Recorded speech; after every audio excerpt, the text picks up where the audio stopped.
malah dapat perlakuannya nggak baik gitu. Mas Ilham mau dibawa kemana gitu? Jadi cuma biar apa gitu misalnya? Kan gue kehilangan pekerjaan gue coy gara-gara ini. Gitu. Gila. Gue hidup sendirian gitu di Jakarta. Bener-bener anak kosan kena COVID. Bener. Yang apa ya? Yang memikirkan bahwa gue tuh harus diam gitu. Harus bungkam. Harus diam gitu. Gila. Gue shock banget sih denger ini kayak. Ini pihak-pihak tertentu takut akan tercemar istilahnya gitu. Tercemar. Ataupun akan menjadi apa ya? Menjadi penghalang.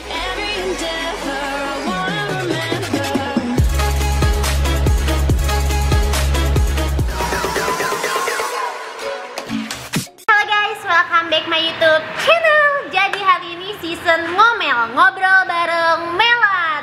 Dan hari ini gue lagi nggak ngomongin olahraga atau healthy lifestyle-nya. Hari ini gue mau ngebahas tentang COVID-19 yang gak udah nih dari tahun 2020. Tapi gue nggak sendirian, gue bareng temen gue namanya Ilham. Silakan Ilham perkenalkan. Halo guys, gue Ilham. Gue siapanya Kamelan ya. Jadi dia adalah temen gue satu komunitas. Yep. Dan kebetulan si Ilham ini adalah mantan pasien COVID-19. Ya bener gak sih Ilham? Yep, nah kita bakal ngobrol-ngobrol sama Ilham yang udah ngerasain gimana sih rasanya kena COVID-19. Jadi kita bakal bahas juga kehidupan dia di Wisma Atlet.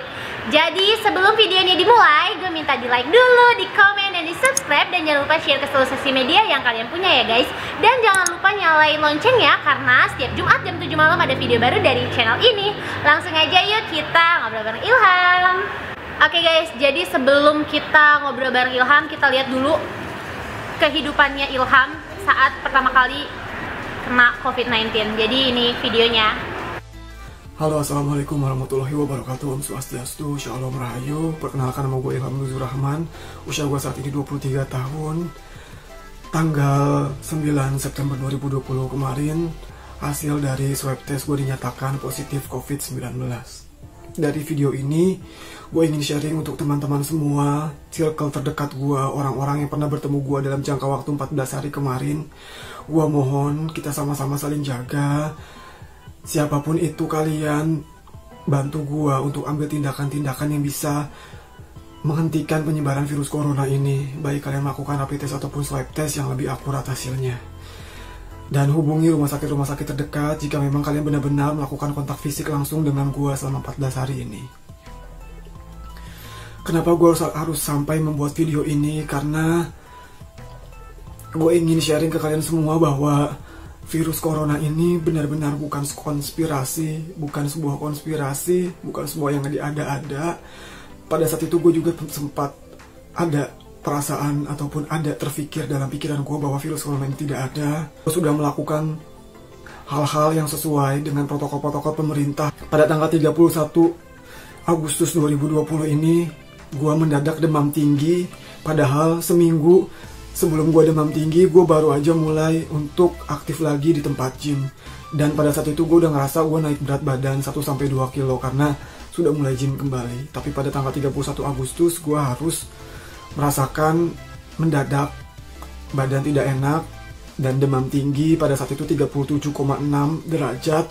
Kepala belakang gue terasa sakit banget. Tenggorokan gue sakit di jam 5 sore. Sampai hari Selasa gue bangun tidur, itu masih ke dalam keadaan badan yang sangat panas, masih demam tinggi. Dan di hari Selasa itu gue udah ngerasa, gue udah gak bisa ngerasain lagi yang namanya mencium aroma bau ataupun wangi.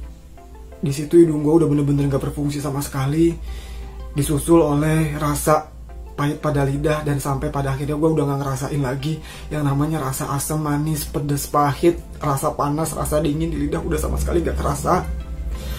Di situ gue mulai panik, tapi gue masih tetap tenang. Gue harus turunin suhu badan gue dulu, gue nggak boleh demam dulu. Di situ berlanjut sampai hari Rabu, hari Kamis gue masih demam tinggi, tapi di hari Jumat gue sudah turun. Tapi keadaan yang masih sakit sekali, tenggorokan dan kepala belakang, juga hidung dan lidah gue udah nggak berfungsi. Dan juga rumah sakit rujukan untuk COVID. Gue rencananya ingin melakukan swab test, tapi pada 2 rumah sakit itu penuh. Jadinya gue dilarikan ke rumah sakit yang bisa melakukan swab test. Hasil swab testnya itu keluar tadi siang ataupun kemarin siang. Sekarang ini gue udah buat video malam hari. Hasil swab tesnya keluar, gue sudah minta rujukan kemana-mana tapi sangat sulit. Jadi untuk teman-teman semua tolong jangan disepelekan, karena bener-bener kalau misalnya kita sudah ada di posisi seperti gue, untuk bisa sampai mendapatkan penanganan baik dari rumah sakit, rujukan COVID ya, untuk dari pemerintah ataupun bisa sampai ke Wisma Atlet itu nggak mudah. Gue minta rujukan dari rumah sakit tempat gue swab, tapi rumah sakit nggak sediain surat rujukan sama sekali. Jadi gue bener-bener. Oke Ilham, jadi kan kita udah kenalan Ilham ini siapa. Ya. Nah terus kira-kira kita kan karena ngebahas COVID-19, arti COVID-19 nih buat Ilham tuh apa sih ceritanya nih? Karena kan Ilham sendiri sebagai mantan pasien COVID, ya, benar COVID-19. Ya. Arti si COVID ini apa sih? Pasti berarti banget dong, karena nggak semua orang juga bisa kena atau gimana, nggak semua. Bukan kita pengen kena, maksudnya nggak semua bisa merasakan ada di posisi gitu kan, dan nggak pengen sih semua orang pengen, dan jangan sampai. Nah, arti COVID sendiri dulu deh pertama. Kalau menurut gue ya, COVID sendiri sih suatu pembelajaran hidup sih Kak. Pembelajaran hidup yang sangat berharga di 2020 kemarin. 2020 tuh menurut gue cuma ada Januari, Februari, sisanya sisanya Desember. Udah. Latihan akhir zaman guys. Kok serem ya? Bener gak sih? Serem kali. Iya bener gak sih? Gue dapet meme kayak gitu soalnya. Karena itu tuh kena COVID tuh buat gue ibaratnya bisa dibilang kayak suatu mimpi buruk yang akhirnya gue terbangun dari mimpi tersebut dan bisa ada di posisi sekarang gitu. Mimpi buruk banget dalam hidup dan akhirnya gue selamat dari mimpi itu gitu. Gue bisa bangun. Seram itu kah sampai lo bilang itu mimpi buruk? Padahal kan kalau kita lihat ya, COVID itu sebuah penyakit, bener nggak sih? Semua orang pasti dapat penyakit, entah itu tipes, entah apa, sama aja lah gitu.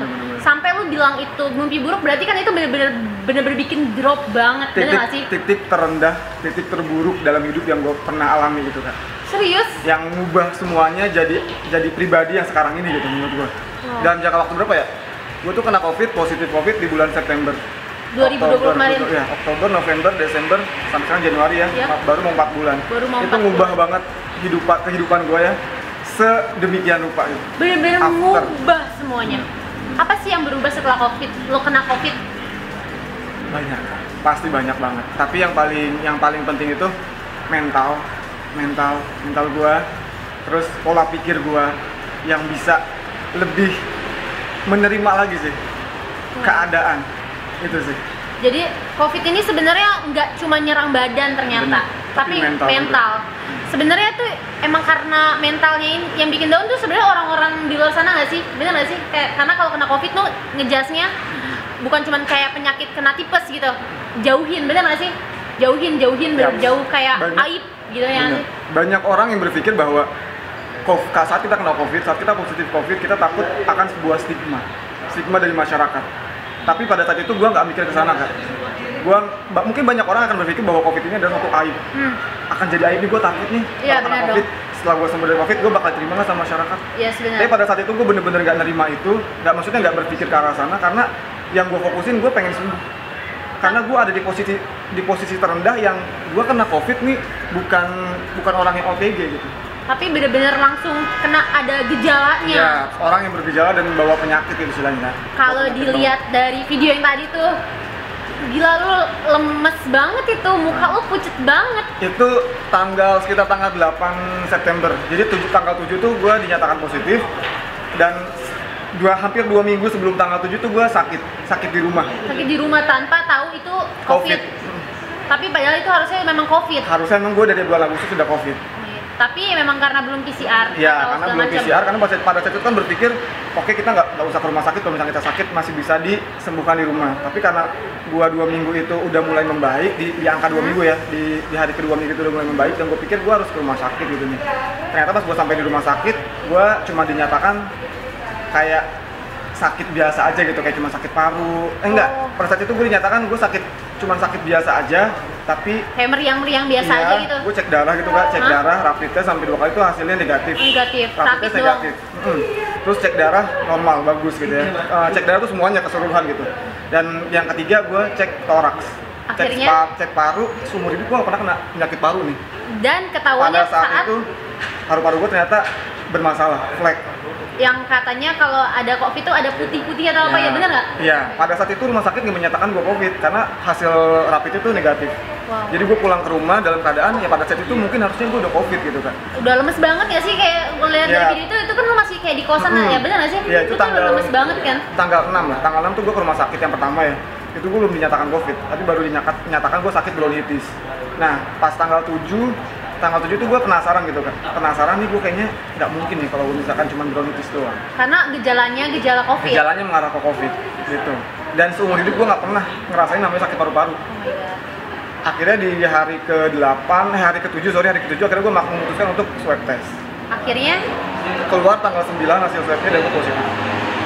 guys, berarti di sini pembelajarannya ternyata hasil medical check up juga udah di medical check up ternyata masih belum positif, terus rapid sampai 2 kali belum positif, pas di swab ternyata hasilnya positif COVID. Karena kalau dilihat dari Ilham ini gejalanya benar-benar gejala yang yang disosialisasiin sama pemerintah. Betul. Kalau emang itu tuh COVID-19, benar nggak sih? Nah tadi kan setelah lu abis udah dinyatakan positif, nah dari situ apa yang dilakukan sama rumah sakit? Ya, bener nggak sih? Langkah apa yang lu ambil gitu ya? Langkah apa yang lu ambil, dan pasti rumah sakit juga punya langkah dong, nggak mungkin lu didimin aja suruh pulang, bener nggak sih? Bener banget. Nah itu apa tuh? Karena kita juga kepo nih, kalau kita dinyatakan positif apa kita suruh pulang? Atau kita langsung dirawat di rumah sakit? Nah itu yang gue nggak tahu tuh, coba dijelasin. Gue sakit tuh 2 minggu kan. Kalau misalnya kita ulur ke belakang dulu ya. Sakit tuh gue 2 minggu sebelum gue dinyatakan positif. Jadi dari bulan Agustus tuh gue udah sakit, dan di tanggal 9 dinyatakan positif. Saat dinyatakan positif tuh gue sebenarnya keadaannya sudah mulai membaik. Sebelum dinyatakan positif ya. Tapi saat gue dinyatakan positif, itu gue langsung drop. Drop lagi. Jadi tadinya harusnya membaik, cuma mau ngecek doang. Pas dibilang positif, malah jadi drop. Padahal sih itu kayaknya mentalnya tuh jadi down kan. Keganggu. Jadi mungkin pada saat itu banyak banget tekanan-tekanan yang nggak seharusnya gue terima, tapi gue terima gitu. Iya. Ada beberapa tekanan-tekanan mungkin dari pihak keluarga atau yang lainnya gitu. Jadi ya, jadi mungkin pada saat itu keluarga waktu gue sakit tuh pengen gue buru-buru dibawa ke Wisma Atlet, karena walaupun gue belum dinyatakan positif, keluarga udah yakin positif COVID. Maunya gitu. Udah lu harus di Wisma Atlet gitu. Emang kalau gue pikir juga gitu, kalau misalkan gue dinyatakan positif, gue maunya di Wisma Atlet langsung, tapi gue nggak tahu nih jalannya. Nah Ilham ini kan, guys, Ilham ini udah jadi mantan pasien Wisma Atlet lah ibaratnya, karena dia berhasil masuk Wisma Atlet yang segitu rumitnya katanya, segitu sulitnya buat dapat kamar. Ilham ini udah pernah tinggal di sana berapa minggu? 2 minggu. 2 minggu. Cara masuk ke sana tuh gimana sih? Kan dinyatakan positif kan? Positif. Dibantu nggak sama rumah sakit? Pada saat itu gue posisinya Jakarta sendirian Kak. Nggak mungkin dong keluarga ngurusin. Dan kalau lihat dari video yang tadi kita lihat, itu Ilham itu di kosan, bener-bener serak banget ya kan? Bener. Pada saat itu gue bolak-balik ke rumah sakit dalam keadaan positif sendirian. Naik motor. Karena gue pikir gue nggak mungkin ngerugiin orang lain, bisa gue naik Grab gitu kan.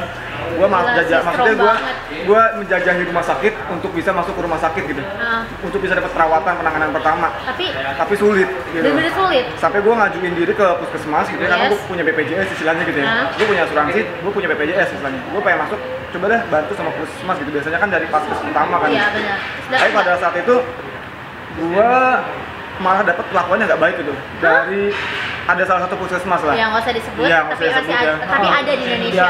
Yang seakan tuh ada penolakan gitu. Seakan ada penolakan yang pada saat itu gue harusnya ditolong nih, tapi kenapa gue malah kayak ditolak gitu? Kayak misalnya kenapa penanganannya nggak secepat itu gitu? Dari situ kan banyak tekanan yang bikin gue drop Kak. Tanggal 9 itu akhirnya gue udah dapat bantuan dari pihak keluarga juga untuk mendatangkan ambulan dari dinas kesehatan, dapat bantuan dari kampus juga, anak-anak teman-teman di kampus, karena pada saat itu tanggal 9 gue udah bener-bener nggak kuat gitu. Iya, gue lihat. Jadi udah banyak banget gejala, bukan cuma sana sini, bukan cuma kayak sesak napas doang, tapi bener-bener kayak udah nggak bisa bangun lagi gitu dari tempat tidur gitu. Segitunya ya. Akhirnya karena dibantu sama teman-teman nih, jadi penanganan pertama tuh nggak bener-bener positif lo langsung pasti bisa pulang dulu. Karena pas itu gue langsung telepon kan kayak Satgas Covid gitu-gitu, mungkin karena pada saat bulan Agustus September lagi banyak-banyaknya agak sulit nih untuk bisa masuk rumah sakit sama Wisma Atlet. Karena emang lagi penuh kan, karena sekarang waktu itu juga kalau nggak salah hotel tuh dibuka buat karantina. Bener kan? Terus jadi waktu itu penanganan pertama tuh malah bukan dari vaskes pertama, tapi malah dari teman-teman sendiri. Benar, karena gue pada saat itu udah nggak kuat dan gue puji syukur banget, berterima kasih buat orang-orang yang sudah ada untuk gue pada saat drop tersebut kan. Kayak Kamela nih semuanya yang nggak berhenti kasih support gitu kan istilahnya. Itu perlu sih walaupun menurut gue. nggak bisa ketemu langsung gitu kan. Tapi itulah yang nguatin kan. Akhirnya pada saat itu gue dibantu dari pihak keluarga untuk datangin ambulan, jemput ke kosan. Terus dibantu juga dari pihak kampus teman-teman yang telepon ke setiap rumah sakit di Jakarta Selatan yang mana yang kosong. Terus akhirnya masuk rumah sakit dulu atau masuk Wisma Atlet langsung? Rumah sakit dulu. Karena Wisma Atlet nggak bisa semudah itu. Wisma Atlet itu harus ada rujukan dari rumah sakit juga. Oh my God. Gitu. Terus pada saat itu gue di kosan udah mulai kayak sesak napas banget dan oksigen itu di bawah rata-rata gitu, kadar oksigennya. Untung itu masih ketolong loh. Iya. Jadi si ambulan datang ke kosan, jemput gue ke rumah, pengen bawa ke rumah sakit, tapi di dalam ambulan tuh kita masih bingung. Si perawat yang ada di ambulan, orang nih bingung, Mas Ilham mau dibawa kemana gitu. Oh, jadi cuma ada ambulans yang ditolongin, tapi masih bingung mau dibawa kemana. Kita belum tahu mau dibawa kemana, kan rumah sakit penuh. Oh my God. Dan dalam keadaan kayak gue dikasih oksigen dalam ambulan, terus udah disuntik juga kan. Kan gue ada kayak penyakit bawaan tuh kayak asam lambung gitu-gitu kak. Terus nyokap juga punya asma, jadi gue punya riwayat asma dari nyokap. Oh, gitu. Jadi makin kayak memperburuk keadaan. Iya, jadi di dalam ambulan tuh kayak kita discuss gitu, bingung mau dibawa kemana gitu. Akhirnya dibawa kemana? Akhirnya teman-teman gue kayak dari kampus gitu pada nelfon menghubungi kontak-kontak rumah sakit, ternyata dari Pasar Minggu, rumah sakit RSUD Pasar Minggu, alhamdulillahnya ngontek ke gue masih bisa nolong, masih bisa masukin gue ke UGD. Bener-bener Ilham ini di dalam ambulans pun itu mereka kayak nggak punya kejelasan buat kemana. Ya, masih struggling, masih discuss. Itu sih kalau gue yang di posisi itu gue udahlah gue nggak mau kemana-mana, udah gue di mana deh mati-mati lah, gue udah pasrah kayak gitu sih kalau gue. Pada saat itu gue berpikir kayak gitu kak, waktu gue di kosan tuh gini, gue nggak mungkin gue membusuk di kosan gitu. Gue masih pengen lanjutin mimpi gue gitu, masih banyak impian gue yang harus gue raih. Yang Ilham akhirnya berhasil masuk rumah sakit di Pasar Minggu, bener kan? Itu bener-bener ada penolong bener-bener di saatnya kayak gitu. Nah terus akhirnya Ilham nih bisa sampai di Wisma Atlet gimana? Kan udah di rumah sakit, bener gak sih? Bisa dijelasin nggak kira-kira? Kenapa sih pada akhirnya harus dibawa ke Wisma Atlet? Iya, kenapa di rumah sakit itu bisa ditolong gitu ya? Iya. Bisa sih ditolong di rumah sakit, cuman karena pada saat itu gue masuk ke rumah sakit tuh di UGD kan. Hah? Nggak dapet ruangan kah? Nggak dapet kamar sama sekali, karena penuh. Jadi bener-bener ditolongnya tuh di UGD? Di UGD, semua di UGD pun numpuk gitu. Dan itu pasien COVID atau? Pasien COVID semua. Oh, pasien COVID semua. Oh my God. Jadi bener-bener yang mulai yang jadi kalau di UGD itu lebih pasien yang udah butuh pertolongan banget gitu, bukan yang OTG. Jadi yang bawa yang udah nggak bisa napas, udah komplikasi lah gitu. Dan ternyata COVID itu ada ya? Iya. Bingung, kadang kita berpikir gini, COVID tuh apa sih kalau orang ngomong tuh kak, COVID tuh hanya bikinan pemerintah untuk segala macam. Bahasanya gue bingung sih kalau menyampaikan itu ya, karena aku ada di posisi seperti ini gitu. Tapi kalau misalnya kita, itu tergantung opini masing-masing sih ya. Dan menurut gue sih ada, gue percaya itu ada, gila, karena di sekitar gue tuh udah banyak banget gitu. Karena buat apa sih, maksudnya gue kayak sampai di titik ini aja masih banyak orang yang mikir, lu dibayar nggak sih ya buat kayak gitu-gitu kan? Buat nge-share kayak ini, dibayar nggak sih? Gue dibayar apa gitu misalnya?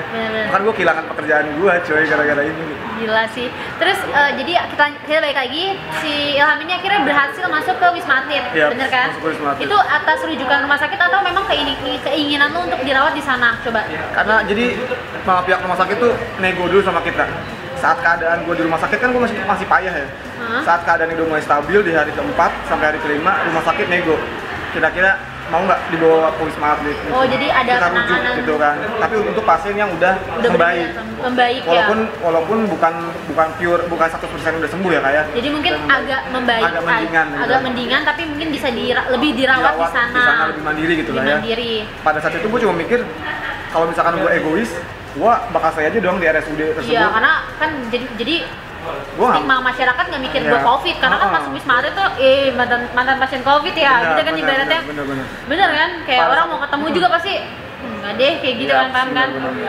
Jadi akhirnya masuk.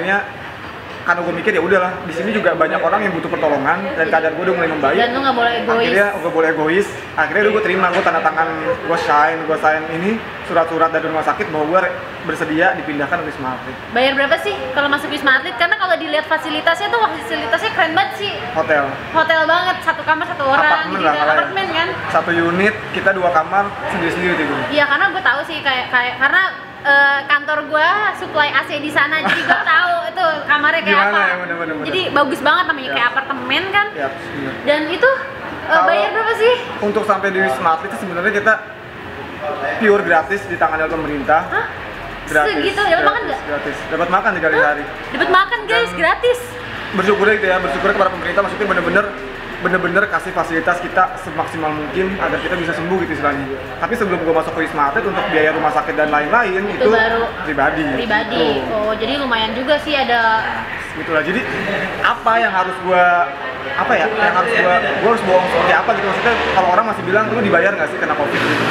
Maksudnya gue tuh banyak kehilangan hal gitu kak. Dan banyak yang tanya, masih ada yang tanya kayak gitu, lu dibayar berapa emang buat untuk nge-share pasien COVID gitu. Oh my god, padahal lu nggak tahu tuh kalau stigma masyarakat sampai sekarang tuh, ih pasien COVID gue nggak mau deket-deket, bener nggak sih kayak gitu? Ya stigma, tapi gue udah menyampingkan sih masalah stigma ya kak. Gue lebih ke bersyukurnya gue bisa sembuh gitu aja sih, bisa sembuh. Gak usah denger yang lain, bener udah nggak nggak sih? mau denger yang lain lagi gitu. Dan gue lihat ya Ilham ini sejak dia kena COVID-19, Ilham ini lebih banyak sharing lagi gimana kehidupannya dia di sana, gimana aware-nya dia tentang COVID-19. Dan kalau kalian tahu, Ilham tadi cerita sama gue, dia tuh kena COVID itu udah dijaga banget, kayak dia tuh hampir jarang keluar rumah, jadi sekalinya kerja kosan kerja jadi gitu. sekalinya kerja terus langsung kena gitu, ya nggak sih? Bener. Jadi bahkan orang yang udah ngejaga banget masih bisa kena. Jadi buat kalian yang kayak masih apa sih COVID-19 gitu, masih please mencepelekan lah ya. Banget deh, hilangin dulu ngomongan itu, karena ini yang ngejaga aja tuh masih bisa kena. Jadi kayak kita tuh kayak jangan nothing tulus gitu, kita masih harus ada pencegahan, yang olahraganya, yang makanannya dijaga. Jadi kalau misalkan ketika kita kena nih, misalkan tuh virus kena, tapi imun kita tuh kebal, jadi kita nggak bakal kena, bener nggak sih? Imun kita tuh udah siap gitu lah. Udah siap, jadi persiapkan imun kalian sih. Obat terbaik tuh ya udah lu vitamin imun aja. Karena nggak ada obatnya. bener, dan baru menemukan vaksinnya kan? Vaksinnya aja baru nemu setelah 6 bulan kan, hampir setahun malah, udah mau ulang tahun nih COVID. Tadi gue denger lu sempet yang dapet tekanan, terus sempet yang tadi gue denger lu kehilangan pekerjaan gara-gara COVID. Bisa dikatakan seperti itu. Oh my god, ternyata COVID nggak cuma ngerusak badan guys, banyak hal, ngerusak karir juga. segala hal. Bisa ceritain sedikit?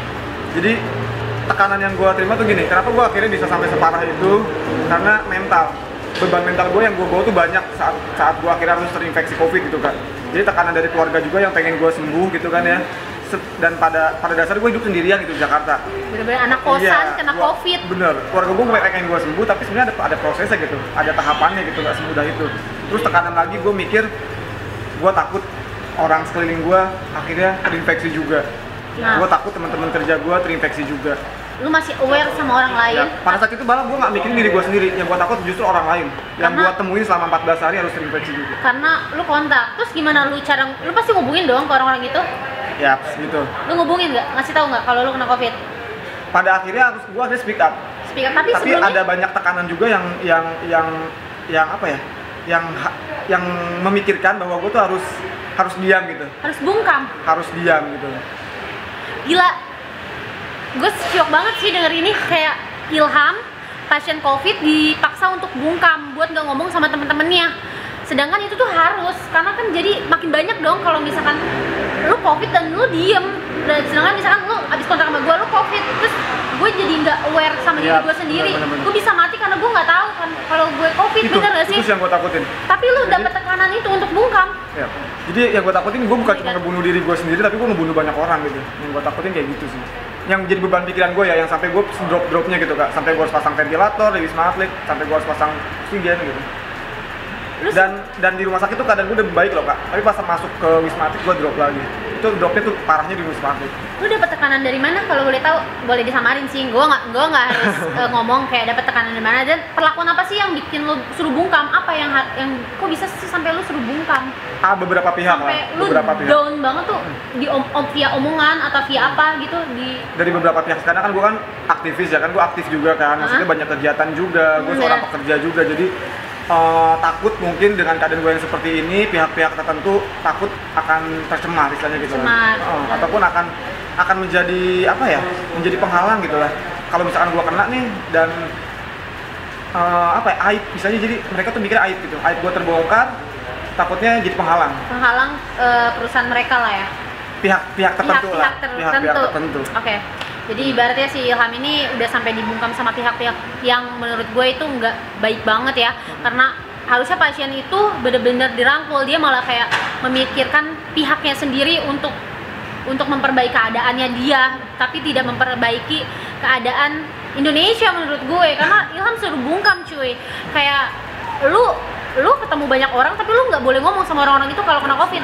Bagaimana kalau misalkan ternyata di antara 14 orang misalkan dari ada 7 orang yang kena COVID atas ketemu sama Ilham, tapi Ilham benar-benar suruh bungkam, dan yang 7 orang ini yang harusnya positif yang nggak ketahuan, dan ternyata mereka bisa aja meninggal dong kalau mereka nggak ada tes atau apa, dan mereka dari 7 orang ini bakal ketemu sama orang lain dan menyebar. Mungkin menurut gue yang bikin COVID-19 menyebar ya mungkin itu. Jadi orang-orang OTG sih, orang-orang OTG yang nggak aware dan yang nggak mau coba untuk cek gitu. Iya benar. Jujur aja ya, gue tuh hampir sering banget nih hal kayak gitu, maksudnya udah sering banget. Jadi kayak misalkan jadi bukan hal yang aneh lagi ya, untuk colok-colok hidung setiap udah capek banget. Jadi kalau misalkan temen gue kena, ya gue nggak kontak langsung. Cuman gue di hari yang sama masuk kerja, itu pasti rapid, minimal rapid deh pasti. Nanti kalau misalkan gue kontak langsung nih, misalkan gue cuman kasih dokumen, kita nggak pegangan, itu langsung PCR. Jadi ya kayak gitu. Ya udah, berarti kalau misalkan itu lu sih yang nggak mulai jaga, lu lebih aware ya kayak? Iya, nggak mulai jaga kesehatan lu, ngejaga badan lu buat tetap sehat kayak gitu, ya antibody lu kan cuma lu yang jaga, ibaratnya kayak gitu kan. Bener banget sih Ham. Tadi kita udah tanya-tanya soal gimana Ilham masuk Wisma Atlet. Nah sekarang yang paling banget gue kepo, gimana sih kehidupan di sana? Kayaknya gue lihat lu seru-seru aja di sana. Yap, kehidupan di Wisma Atlet itu ataupun di rumah sakit serem mungkin ya, kalau ngedengar kata rumah sakit pasti orang serem, tapi pas kita masuk ke Wisma Atlet itu nggak seserem yang dibayangkan. Iya, kayak masih ada waktu berjemur ya sih. Masih ada waktu untuk have fun, karena nggak semua orang yang di Wisma Atlet itu orang yang bawa penyakit gitu kak, dia cuma terinfeksi aja. Jadi mereka berpikir ya udah kita datang ke Wisma Atlet just for holiday gitu. Iya, jadi karena kita gini kan, kita udah terinfeksi, terus kita kalau kita bawa stres tambah drop kan, ya udah mereka evan-evan. Jadi orang-orang yang OTG gunanya menyemangati orang-orang yang dropnya separah gua gitu. Terus gimana kehidupan di sana? Ngapain aja sih? Biasanya kalau di sana tuh jadi setiap tower beda-beda kak. Setiap tower tuh ada yang buat yang masih OTG doang, ada yang udah parah, ada yang udah bener-bener komplikasi gitu. Jadi kalau lu masuknya yang di mana sekarang? Yang pada saat itu gua sempet di UGD juga. Kita pindah ke tower yang sedang. Ya, bukan yang OTG. Oh, bukan OTG, yang udah mulai membaik ya. Ya, recovery berarti kan? Kehidupan di sana tuh karena pada saat itu gue drop-dropan, turun naik. Nah, apa tuh vertigo lah 5 hari gitu, bener-bener nggak bisa bangun. Terus tiba-tiba malam-malam sesak napas lah, harus dibawa ke UGD. Pokoknya inilah up and down lah gitu. Tapi have-nya sih banyak temen yang support juga gitu kan. Terus jadi dari pagi tuh kita jam 6 subuh tuh biasanya gue atur di Wisma Atlet tuh ya, pola tidurnya gini, jam 9 malam tuh udah tidur. Gue bangun jam 4 biasanya buat ibadah. Terus akhirnya gue sholat subuh tuh kan ya, ibadah. Jam 6 kita check up. Berarti udah ada jadwal-jadwalnya gitu, ada check up, ada dokternya juga ready di sana? Bener, ready di sana. Jadi dokternya nggak, kita dituntut mandiri. Jadi kita mengunjungi kabin suster dan dokter. Oh, jadi bukan dokternya satu-satu ya, karena banyak banget kan. Ya, jadi udah dikasih jadwal nih, jadwal ini. Ya, berarti di sana tuh udah dikasih jadwal gitu. Udah dikasih jadwal. Kalau gue pada saat itu jadwal untuk kayak makan sama minum obat ya, sama check up gitu ya, sama tensi segala macam. Tapi gue bikin jadwal sendiri tuh sama 2 minggu. Gimana caranya gue biar cepet recovery. Jadi gitu, Kak. 2 minggu atur di sana. 2 minggu. Dan itu di swab lagi nggak sih? Bisa dinyatakan? Ya, jadi setiap hari ke-8 tuh pasien-pasien di Wisma Atlet tuh swab, PCR swab. Kalau misalkan hasilnya sudah negatif, biasanya 2 kali negatif baru boleh pulang. Kalau misalkan hasilnya masih positif ya lanjut, tetap di asrama sekolah sampai benar-benar negatif. Emang kan Ilham ini sekarang udah yang buat kita tahu, Ilham ini udah banyak sharing tentang COVID-19 di Instagram segala macam. Nanti kalau kalian pengen tanya-tanya bisa langsung cek Instagramnya Ilham, nanti gue taruh di description box. Dan gue mau tanya nih, apa sih yang bisa menyatakan positif itu? Apa misalkan apanya? Misalkan kalau misalkan kita tahu tipes atau demam berdarah kan trombositnya harus tinggi. Itu tau nggak sih ada batas-batasan gitu nggak? Apa yang Ilham tahu aja gitu? Jadi kalau misalnya kita ngeliat kita positif atau enggak gitu, maksudnya kadarnya masih positif atau enggak. Jadi saat kita swab test, jadi di situ tuh ada kadar virusnya Kak, tingkatnya rendah atau tinggi gitu. Jadi di situ detail kan? Ya, jadi kadarnya misalkan yang sudah aman tuh di angka 37 sampai 40. Sampai 0 itu udah bener-bener negatif gitu. Karena kan gue nggak tahu nih hasil positif tuh kayak apa. Ya, Kamu yang hasil masih PCR-nya. ada itunya sih? Ada, nanti gue share ya. Nanti gue kasih share ke gue. Ntar gue akan tunjukin ke sini nih hasil Ya. ngecekan terakhir Ilham. Seperti apa? Yang pertama bisa ada nggak sih kalau yang pertama? Ada yang Ada pertama juga nanti gua share. gue akan share juga di sini ya guys. Jadi buat kalian yang kayak bingung gimana sih cara lihat hasilnya tuh, atau kalian nggak pernah PCR atau apa, kalian bisa nanti gue akan kasih fotonya di sini ya. Terus akhirnya 2 kali negatif baru keluar lah dari. Jadi gini, saat di Wisma Atlet tuh saat kita setiap hari ke-8 kan PCR swab ya. Misalkan hasilnya masih positif, tapi kadar virusnya tuh sudah rendah dan sudah tidak bisa menularkan, itu boleh pulang. Udah boleh pulang. Jadi di atas 36 sampai 37 ke atas itu sampai 40 udah boleh pulang walaupun masih positif. Gitu. Sudah boleh pulang. Jadi nggak akan menularkan gitu. Tinggal lanjutkan karantina mandiri di rumah. Tapi pada saat itu gue berpikir, alhamdulillahnya gue baru sekali PCR swab di Wisma Atlet hari ke-8 gue langsung negatif. Jadi langsung cabut. Jadi bisa langsung pulang, tapi gue menunggu sampai 2 kali swab. 2 kali swab. Itu boleh pilihan kita berarti? Boleh pilihan kita. Pilihan kita jadi biar lebih aman. Jadi lebih safe lagi, Lebih karena safe lu nggak lagi. mau karantina di rumah dulu lagi ya, karena lu harus struggle lagi kan untuk Tapi tetap harus karantina sih sebenarnya di rumah. Lu jadi 2 minggu gue karantina di rumah. Jadi setelah 2 minggu total 1 bulan. 2 minggu karantina di Wisma Atlet. 2 minggu lagi karantina di rumah. Benar. Better sih abis karantina di rumah kita PCR swab lagi harusnya. Kalau pengen lebih aman lagi. Lebih aman lagi buat sebenarnya PCR swab itu bukan cuma buat aman si Kita pasien doang, tapi lebih ke orang lain juga. peduli ke orang lain. Kalau kita tuh tahu kondisi kita tuh nggak menularkan gitu loh Betul guys. banget. Bener nggak sih? Betul banget. Oke, Ham. Jadi ini udah banyak banget sebenarnya pertanyaan dari Q&A di Instagram gue. Jadi sebelumnya gue udah bikin Q&A gitu seputar sebelum kita bikin konten ini. Tapi yang akan gue bacain cuma 2 aja karena kayaknya tadi udah banyak dijawab sama Ilham di awal. Jadi yang pertama dari Rifka_Mahira. Dia tanya, kakak misalnya hari ini hasil swabku positif, terus swabnya tuh dari minggu lalu, mungkin dia hasil swabnya seminggu ya, anggaplah seperti baru keluar itu. gitu ya. Nah, berapa hari harus karantina mandiri?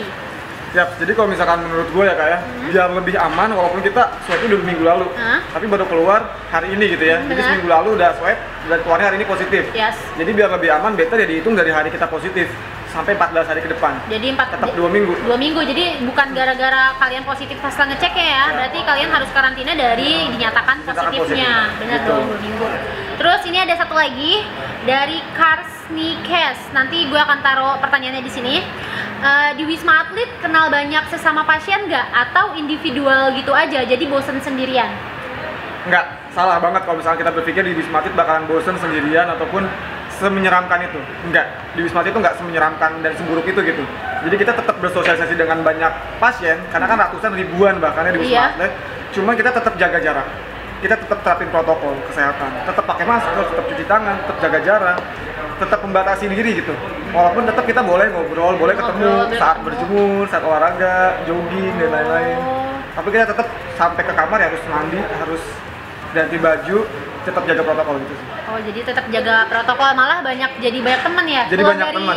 Pulang dari Wisma Atlet, jadi kita punya grup malah dan pengen reunian malah. Oh my god. Mantan penyintas COVID. Komunitas mantan pasien COVID. Gila sih, sampai punya komunitas nantinya. Dan seseru itu berarti ya guys. Iya, nggak seburuk gitu loh. Maksud kalau kita berpikir cuma negatifnya aja, kita nggak akan happy gitu kan. Ya benar. Dan namanya pasien kan dari mana aja, kita nggak pernah tahu link itu dari mana aja. Ya, benar nggak sih? Benar kan? Relasi. Jadi relasi itu nggak cuma dari tempat yang baik, bahkan tempat terburuk pun kita masih punya teman guys. Jadi jangan mikir kalau kena COVID tuh bener-bener kita bakal terpuruk sendirian nggak? Terpuruk banget itu kayaknya enggak sih, enggak. Saat kita sakit ya kak, saat kita ada di posisi terburuk tuh kita bakal tahu sih orang-orang yang tulus sayang sama kita, orang-orang yang akan selalu ada buat kita. Puji syukurnya tuh sampai orang-orang yang cuman keep in touch-nya lewat media sosial aja tuh ternyata sesayang itu, sepeduli itu sama gua gitu. Jadi, dan bersyukur banget sih. Seleksi alam lah, yang mana yang peduli, yang mana nggak peduli. Bener. Udah seleksi alam dan kita bakal tahu tuh kan. Salah satunya ini, orang ini yang di samping saya yang nggak berhenti support. Dan emang itu perlu sih, gue tuh semuanya Support tuh harus support. Kita nggak bisa kasih apa-apa, kita cuma bisa kasih aja support. Karena itu sih, mental tuh karena nggak bisa dibeli nggak sih, bener nggak sih? Bahkan gue sampai kayak teman-teman yang mau dikirimin apa, gue bilang stop. support stop, aja. support aja karena udah banyak banget yang kirim Wisma Atlet, bahkan orang-orang yang gak gua kenal sama sekali. Sumpah, segitu care-nya orang ternyata ya. Karena gue up pas itu Kak, gue nggak nyangka video gue di Instagram tembus sampai hampir 50.000. Gue tuh Yang awalnya kaget. gue takut bakal dicemooh, oh ternyata tembus 45.000 dan banyak yang doain dia cepet sembuh. Iya bener, sumpah. Jadi emang obat terbaik adalah support guys. Bener sih. Bener. Oke, ini terakhir gue akan tanya Ilham, gimana sih cara bangkit sampai sehat bugar sekarang dari yang bener-bener, kalau kalian lihat video yang tadi awal tuh Ilham bener-bener gak bisa ngomong aja tuh serak banget gitu kan. 49 kilo, turun berapa ya? Turun hampir 9 kilo. Turun 9 kilo guys gara-gara covid. Nah, Ilham tuh gimana sih cara nanganin sampai bangkit lagi? Bahkan Ilham nih bukan cuman kehilangan kesehatan ya saat covid, materi, pekerjaan dia tuh sampai yang sedown itu tuh gara-gara sampai dijudge orang, didesak orang, bungkam. Gimana nanganinnya? Pertama, gimana caranya kita untuk bisa bangkit lagi, bisa recovery, bisa fast recovery. Yang pertama kita balik lagi ke God first gitu. Itu God first yang pertama. Kita balik lagi ke Tuhan, ke pencipta kita. Dimana pada saat itu gue ada di titik paling rendah yang gue pikir gue bakalan lost nih hari ini gitu. Oh my god, kalau gue sih udah kayaknya udah ada nothing tulus aja deh hidup enggak. Kalau gue tipe gue gak bakalan lanjut lagi nih kayaknya nih, gue bakalan lost di sini nih, gue stuck di sini gitu kan. Pada saat itu gue udah gak bisa gerak sama sekali dan gitu kan. Dan lu sendiri anak kosan. Mau melek aja susah gitu, udah kayak aduh udah bayang-bayang gitu. Wah dunia gue udah hancur nih hari ini gitu kan. Tapi pada saat itu gue berpikir kayaknya Tuhan akan selalu kasih kesempatan gue lebih lagi, dan akan ada banyak kesempatan lagi ke depannya gitu. Gue lihat orang-orang di sekeliling gue banyak yang support gue, banyak yang doain gue. Kenapa gue harus nyerah hari ini gitu? Pada saat itu waktu gue pakai ventilator, gue berpikir cuman masih banyak impian gue yang harus gue perjuangkan, masih banyak orang-orang yang sayang sama gue yang menunggu gue untuk pulang. Oke, Tuhan, gue pengen pulang, gue pengen sembuh gitu. Ya Allah, gue pengen sembuh hari ini gitu. Dan akhirnya benar-benar akhirnya karena gue berserah, gue ikhlas gitu ya kayak gue ikhlas sama penyakit yang gue hadapi, gue terima gitu. Di situ gue ngerasa mental gue bangkit lagi, up lagi. Sumpah sih, sampai yang kayak sekarang tuh Ilham tuh bisa dibilang jadi motivator orang-orang covid. Dia tuh benar-benar kayak nge-share tentang COVID-19. Karena dan yang kita nggak tahu covid itu apa, yang kayak harusnya tuh gimana, dia tuh benar-benar nge-share di Instagramnya dia loh. Makanya gue ajak dia ngobrol tuh karena tanggung jawab Kak. Jadi lu bener-bener scare itu sekarang tuh lu. Itu gue pikir saat gue kena covid itu jadi tanggung jawab gue. Kalau gini, gue berpikir bahwa Tuhan, Allah tuh kasih gue cobaan tersebut, itu yang akan jadi tanggung jawab gue, harus dipertanggungjawabkan gitu Kak. Jadi gue harus, jadi lu after gue sembuh, gue masih ada tanggung jawab untuk menyemangati orang-orang dan membuka pikiran orang. Jadi lu nggak berhenti di situ aja? Gak akan berhenti sampai di situ aja sih. Jadi sekarang kedepannya gimana nih Ilham maunya untuk ngejalanin ya? Kalau bisa dibilang ini visi baik ya, visi misi baik ya buat Ilham sendiri. Kayak dia tuh nggak dibayar buat nge-share tentang covid, terus kayak sosialisasi baiknya bagaimana kalau misalkan kena covid gitu kan, itu kan nggak dibayar. Gimana kedepannya nih untuk tetap ngejalanin misi lo ini? Iya, kalau dari gue sih, gue tetap akan terus share ya kan, apa yang gue terima, pengalaman apa yang gue punya akan terus gue sebarkan agar awareness ini tuh bisa sampai ke semua orang dan diterima oleh semua orang gitu ya, bahwa ya COVID tuh ada gitu, ada loh gitu. COVID tuh ada guys. Ada loh gitu. Dan gue udah ngerasakan sendiri gitu kan. Oke, terus sekarang gue mau minta pesannya Ilham sebagai mantan pasien COVID-19 buat temen-temen gue yang nonton. Kira-kira ada nggak nih pesannya? Yang pasti umum sih, kalau misalnya kita bahas tetap patuhi protokol kesehatan udah pasti, udah jelas. Udah pasti, udah banyak spanduknya. Ya, itu udah harus jadi kewajiban di new normal ini. Jadi kewajiban, udah kewajiban masing-masing. Tapi kalau dari gue gini, kita akan disudutkan pada dua pilihan maksudnya keadaan yang positif dan negatif. Yes. Tapi saat kita ada di posisi yang negatifnya, keadaan yang terburuk, yang negatif, jangan selalu pandang itu dengan keadaan negatif, tapi pandanglah sisi positifnya. Nah, saat kita udah ada di posisi harus terinfeksi COVID-19, kita harus berpikir positif, happy, kita yakin bisa sembuh, karena akan ada banyak kesempatan dan peluang untuk kita. Akan ada banyak jalan ke depannya. Ya guys, bener banget kata Ilham tadi, sampai di titik dia di ambulans sampai nggak punya tujuan aja tuh dia masih dikasih jalan. Jadi percaya aja, banyak-banyak berdoa, terus patuhi protokol kesehatan. Kalau bisa di rumah aja, benar nggak sih? Bener. Terus kalau bisa jaga jarak ya jaga jarak. Terus ya udah, jangan patah semangat kalau memang kalian harus benar-benar di posisi tersebut. Iya, jangan patah semangat, masih banyak yang sayang kalian. Jangan dengerin Apa stigma kata orang kayak gitu. Yang penting tuh kalian fokus aja sama kesehatan kalian. Dan buat kalian yang sekarang masih positif COVID, kita cuma mau ngedoain semoga kalian bisa cepat-cepat pulih, bisa pulang dan bisa recovery kayak Ilham sekarang. Pasti. Dan harapan gue sih bakal banyak orang-orang kayak Ilham yang habis ini bakal banyak share, lebih care lagi, lebih aware lagi tentang COVID-19. Dan kalau yang dan bilang semua orang benar-benar peduli sama 19 gak ada, please kalau lu nggak percaya, setidaknya lu bisa mematuhi protokol aja, jangan ditabrak, bener nggak sih? untuk melindungi orang lain. Iya, nggak apa-apa lu nggak percaya menurut gue, tapi jangan merugikan orang lain. Jangan merugikan orang lain kayak gitu. Oke, sampai sini aja guys, obrolan santai kita yang lumayan seru banget. Thank you sama banget Ilham. sih udah Terima diundang kasih ke channelnya banyak. Kak Melani, ngobrol bareng Melani. Thank you banget. It's an honor buat aku. Thank you banget. Makasih banyak banget juga untuk Ilham yang udah share pengalamannya di YouTube channel ini. Dan buat kalian yang mau tanya-tanya tentang seputar COVID atau apapun itu diet, kalian bisa langsung cek Instagram gue untuk seputar diet, lifestyle. Dan untuk seputar COVID, kalian bisa langsung cek Instagramnya Ilham karena banyak banget di sana udah dibikin highlight sendiri juga kan.